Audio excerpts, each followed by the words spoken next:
ವಾಯುಂದು ಮುಂಜಾನೆ ಎದ್ದ ಕೂಡಲೇ ಒಂದು ಡ್ಯೂಟಿ ಏನಂದ್ರೆ ಅವ್ರು ಅಜ್ಜಾನ ಕರ್ಕೊಂಡು ಹೋಗೋದು ಚಾಕ್ಲೇಟ್ ತರೋದು ಅಂಗಡಿಯಿಂದ ತನಗೆರಡು ಅವ್ರ ಅಣ್ಣಗೆರಡು ಬಂದು ಇಲ್ಲಿ ಕೂತ್ಕೊಂಡು ತಿನ್ನೋದು.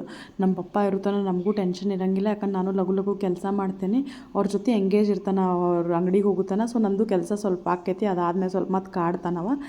ಫಸ್ಟ್ ಟೈಮ್ ವರ್ಷ ಪೂರ್ತಿ ಸಮ್ಮರ್ ಹಾಲಿಡೇದಾಗ ಓದಿದ್ದಂದ್ರೆ ಅವತ್ತು ನೋಡ್ರಿ. ಅದಾದ್ಮೇಲೆ ಅವೇನು ಓದಿಲ್ಲ, ಬುಕ್ ತೆಗಿಲಿಲ್ಲ, ಪೂರ್ತಿ ಮೊಬೈಲ್ ಟಿ ವಿ ಎಂಜಾಯ್ ಮಾಡ ನಾವು ಪೂರ್ತಿ ಸಮ್ಮರ್ ಹಾಲಿಡೇ. ಇಲ್ಲಿ ವಾಯು ಯಾರಿಗೂ ತಿನ್ನಕ್ಕೆ ಕೊಡೋಂಗಿಲ್ಲ, ಅಂದ್ರೆ ತನ್ನ ಕೈಲೇ ತಾನೇ ತಿನ್ಬೇಕವ. ಒಟ್ಟು ಮತ್ತೊಬ್ರು ಅವ್ನು ಮುಟ್ಬಾರ್ದು, ಡಿಸ್ಟರ್ಬ್ ಮಾಡಬಾರ್ದು. ಆಮೇಲೆ ವಂಶಂದು ಬೆಸ್ಟ್ ಫ್ರೆಂಡ್ ಅಂದ್ರೆ ಒಬ್ಬನ ಫ್ರೆಂಡ್ ಅದಾನ. ಊರಿಗೆ ಬಂದ್ರೆ ಅವ್ನ ಜೊತೆ ಆಟ ಆಡಕ್ಕಂದ್ರೆ ಅವ್ನು ಏಜ್ದವ. ಸೊ ನಂಗೆ ಒಂಚೂರು ರಿಲ್ಯಾಕ್ಸ್ ಇರ್ತೈತಿ ಆಟ ಆಡಕ್ಕೆ ಯಾರು ಅದಾರಂತ. ಆಮೇಲೆ ಈವ್ನಿಂಗ್ ನಾನು ನಮ್ಮ ಮನೆಯವ್ರು ಅವತ್ತು ಸಾಯಿಬಾಬಾನ ಟೆಂಪಲ್ಗೆ ಹೋಗೋದಿತ್ತು. ಹೀಗಾಗಿ ನಾನು ಏನಂದೆ, ಫಸ್ಟ್ ನಂಗೆ ಇಲ್ಲಿ ಸೇವ್ಪುರಿ ಪಾನಿಪುರಿ ತಿನ್ನಿಸ್ರಿ, ಯಾಕಂದ್ರೆ ಭಾಳ ಚಲೋ ಇರ್ತೈತಿ ಇಲ್ಲಿ ಸೇವ್ಪುರಿ ಪಾನಿಪುರಿ.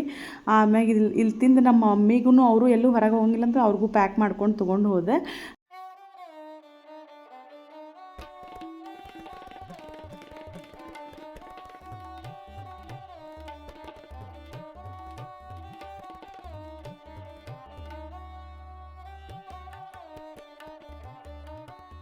ವಾಯುಂದಿಲ್ಲ ಆಟ ನಡೆದೈತಿ. Thank you for watching.